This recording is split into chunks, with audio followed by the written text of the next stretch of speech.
Dunay low pressure area nga gibantayan sa Pag-asa nga posibleng mahimong bagyo. Ug alang sa dugang weather update, ania si Jomar Eclarino, ang weather specialist sa Pag-asa Cebu. Mayong hapon kini atong kahimtang sa panahon karong adlaw. So naata duha ka weather system ang gimonitor karon diri sa atong sulod sa Philippine Area of Responsibility. Ang usa is ang tail end of a cold front na nakaapekto sa Southern Luzon ug ang low pressure area na nadiri sa silangan sa General Santos City.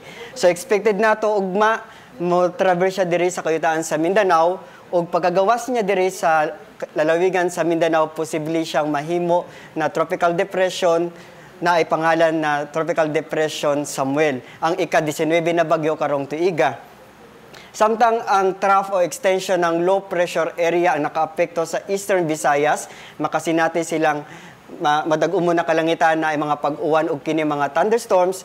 Samtang ang Central Visayas ug ang Western Visayas makasinati tang patak-patak na mga pag-uwan ug kini mga pagpanugdog ug kilat.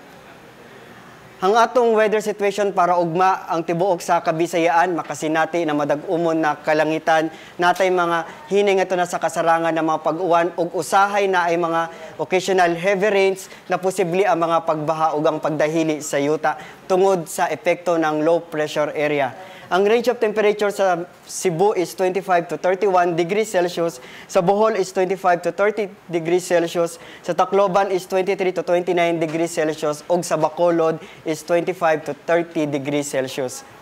Ang hangin sa Eastern Visayas, kasarangan ngadto na sa kusog, ug ang kadagatan, kasarangan ngadto na sa pagkabaloron, ug ang gitas-on sa balod, posible moabot sa 2.8 metros. Samtang ubang bahin sa Visayas, makasinati ng hining ngadto na sa kasarangan na hangin, ug ang kadagatan, malinawan ngadto na sa kasarangan ang pagbalod.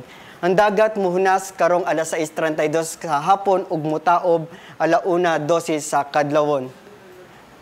Ang atong extended weather outlook para sa Wednesday o sa Thursday, makasinati tagihapon na madag-umo na kalangitan, natay mga pag-uwan ug usahay na kusog na mga pag-uwan ug posible pa ang pagbaha ug ang pagdahili sa yuta. Samtang sa Friday, expected na nato ang maayong panahon or improving na ang atong weather condition. Ang adlaw mo silang alas 5:38 karong buntag. Para sa dugang detalye, mobisita ta sa atong mga official social media sites sa atong Visayas PARSD group sa atong website sa bagong.pagasa.dost.gov.ph. Gikan diri sa Pag-asa Mactan, DOST ug para sa Balitang Bisdak, kini si Jomar Eclarino, maayong hapon.